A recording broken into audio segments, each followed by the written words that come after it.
Will West Ham United brush the Blues aside, or will Chelsea secure their third consecutive win over the Hammers?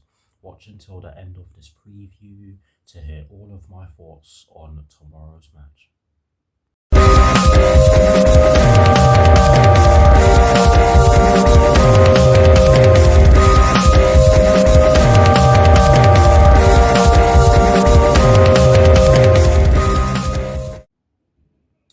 Hello people, welcome to my channel, welcome to another video. This is my preview for the match that will be taking place tomorrow afternoon at the London Stadium in the Premier League between West Ham United and Chelsea, with kickoff at 12:30 PM UK time. So what I'm going to do for you guys in terms of this preview is that firstly, I will be giving you guys the Chelsea team news and only the Chelsea team news because that's just how I do things nowadays. I will then be giving you guys my lineup based on the team news, in which I will be giving you guys very shortly. And lastly, I will be giving you guys my score prediction. So without further ado, let's do this. Let's get into it. So we begin by taking a look at the team news concerning the Chelsea first team, and in this preview I only have one piece of information for you guys in regards to the Chelsea first team, and it concerns Jorginho, Reece James, Trevor Chalobah, Mateo Kovacic, N'Golo Kante and Ben Chilwell. And this story explains that Jorginho and Reece James are available for tomorrow's match against West Ham United at the London Stadium, but Trevor Chalobah, Mateo Kovacic, N'Golo Kante and Ben Chilwell are not. Trevor Chalobah did have to go off against Watford with, I think it was a hamstring injury, but I'm not sure what the extent of the injury is, or how bad it is, shall I say, to rephrase what I've just said. Mateo Kovacic is out due to an injury that he must have suffered in training a while ago. I'm not sure what injury he has. N'Golo Kante has picked up a knock, and Ben Chilwell obviously has the ACL injury, so all four of them will be out for tomorrow's match. But yes, that is it for the Chelsea team news. Quite a bit of bad news, but I have to say that some of the news that I've delivered is news that we already knew about. So in a way, that's a good thing, because that of course means that they're further down, or likely to be further down, the recovery process. But yes, that is it for the Chelsea team news. We shall move on to my lineup. Now I am going to give you guys my lineup, and first I am going to talk about the formation that I've chosen, and of course it is a 3-4-3/3-4-2-1. I'm not going to give you guys the reason as to why I've chosen that formation, because you can all guess what the reason is. So I'm just going to dive straight into the personnel that I've chosen, and we're going to start in goal. In goal, I've gone with Edouard Mendy because he's been really good this season and he deserves to start. Yes, he almost got caught out in the first half against Watford, but he did make some really good saves, so he redeemed himself in that game. But yes, he deserves to go in the sticks for me. In terms of the back three, I've gone with Andreas Christensen in the right centre-back position because he did do really well, in my opinion, when we played Watford, and he has been good this season so far. He hasn't really been playing too much recently, but I do think that he deserves to play tomorrow.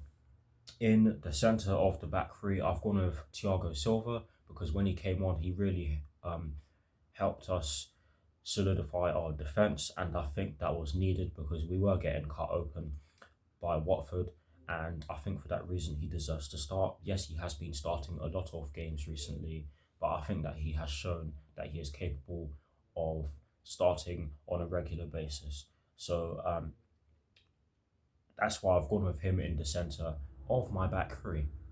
Now, to complete the back three, I've gone with Antonio Rudiger in the left centre-back position, and the reason why I've done this and not chosen any other player is because we don't have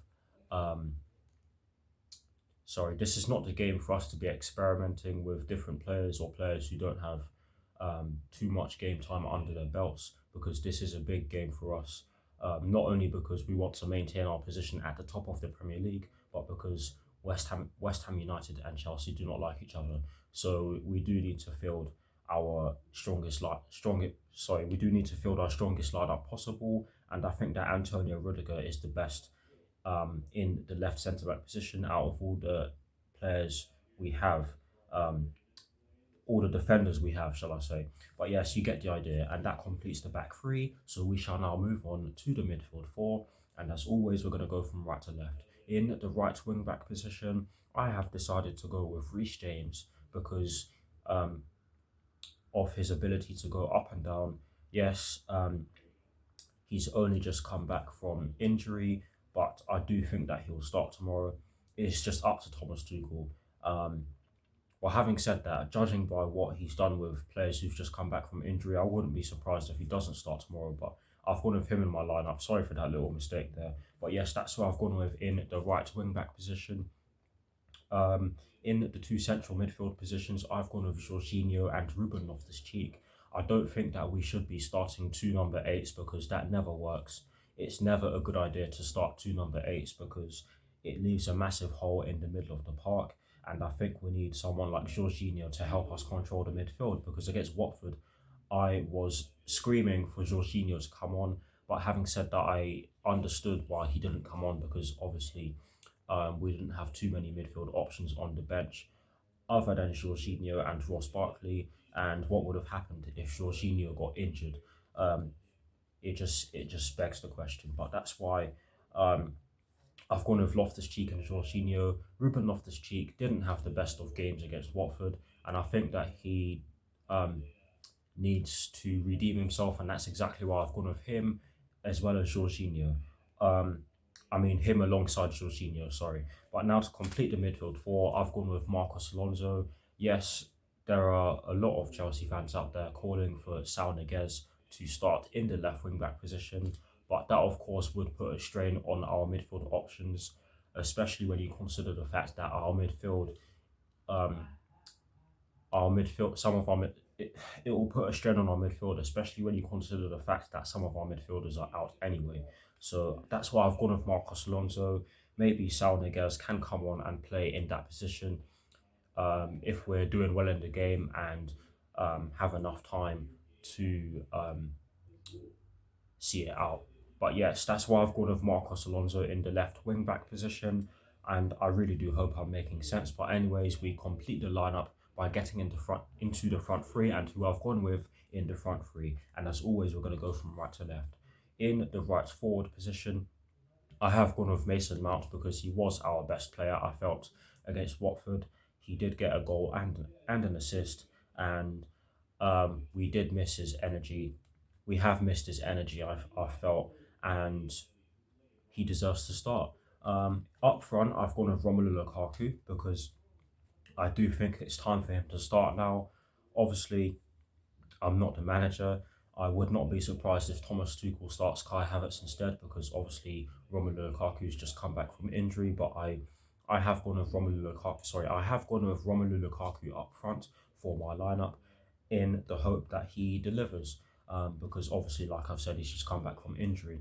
But yes, that's who I've gone with up front. And in the left forward position, I have gone with Hakim Ziyech because he has had a strong impact off the bench, and I think that he deserves to start for that reason. There are a lot of Chelsea fans out there who are slating him, and I honestly do not know why. He's a player who likes to play the game casually but do his job effectively, and I like players like that. And Hakim Ziyech is a perfect example of a player who does that. So I think he deserves to start, and if he doesn't start, then we'll just have to see who starts. But honestly, guys, this was a difficult lineup to put together because obviously some of the players that we can put in certain positions have been doing well in those positions that they've been playing in, and some of the other players that have just come back from injury have also done well in the positions they've been playing in. So yeah, that's why I found this lineup really hard to put together. But anyways, guys, that is the lineup that I've put together. Please do let me know your thoughts on it in the comment section below, and I will do my very best to respond. But here's a graphic showing you guys the formation that I've chosen and the players that I've chosen for my lineup. We shall move on to my score prediction and conclude this preview by doing so.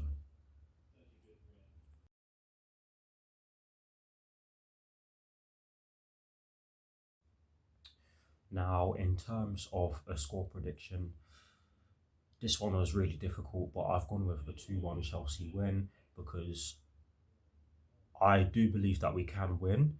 It will be difficult because West Ham United are doing really well this season. This is a grudge match. West Ham United do not like us. We do not like them. I do expect us to turn up, and that is always the least I expect. But I have gone with a 2-1 Chelsea win, and no matter who starts, and yes, I did give you my lineup, but no matter who starts, I expect them to at least turn up, and that is always the minimum requirement. But anyways, that's why I've gone with a 2-1 Chelsea win. Please, darlings, do drop your score predictions in the comment section below, and as always, I will do my very best to respond. That is it for this preview. I hope you all enjoyed it. Please do like, comment, and subscribe to my channel if you're new, and I shall see you all very soon for some more videos. Come on, you Blues. Come on, Thomas Tuchel. Let's get the job done against the Hammers, and peace. Come on, Chelsea. Do this. Let's do this. Come on.